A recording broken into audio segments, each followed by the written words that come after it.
ده بيوريك ازاي تحدث الحساسيه. انا بتعرض لماده، الماده دي بتعمل لي حساسيه، انها تدخل تحصل تفاعل مع بعض الخلايا، يوم الخلايا تطلع كيمياء، الكيمياء بتطلع بيحصل منها الاعراض.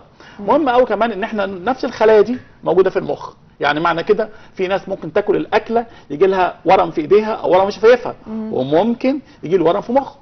يبقى ممكن يجيني انا لما اكل الاكله اتعصب، اما اكل الاكله بحس ان انا متضايق، ابقى انا عدواني.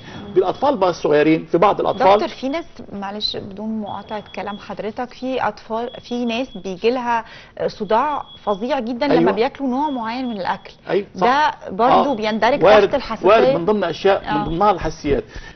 من ضمن الحاجات اللي ممكن تيجي في الاطفال السلوكيات بتاعتهم، صداع، عدم تركيز، فرط حركه، قله استيعاب في اللغه، تاخر اللغه. في اطفال كثيره جدا، اطفال التوحد الاوتيزم، واطفال فرط الحركه، واطفال عدم التركيز وقله التركيز، واطفال ثانيه متاخرين في اللغه. بيبقى السبب بس ان هو عنده حساسيه للبن، مشتقات اللبن، عنده حساسيه للحمه، عنده حساسيه للقمح، ونزود عليهم كمان عنده حساسيه للمستردة، عنده حساسيه لانواع البقول، عنده حساسيه للسكر. والحاجات دي كلها كل ما الطفل يتعرض للحاجات دي كلها تعمل له مشاكل كثيره، من ضمنها انها بتاخرني، وممكن اروح المدرسه وما اوفقش ويتهموني ان انا عندي تخلف عقلي، وانا كويس جدا وذكي جدا، بس ما حدش عارف يشخصني. هو بتشخصهم بيتكلم وبيتحرك كويس وبيركز وبيحفظ وبينضبط في الحياه، وبيبقى شكله مختلف.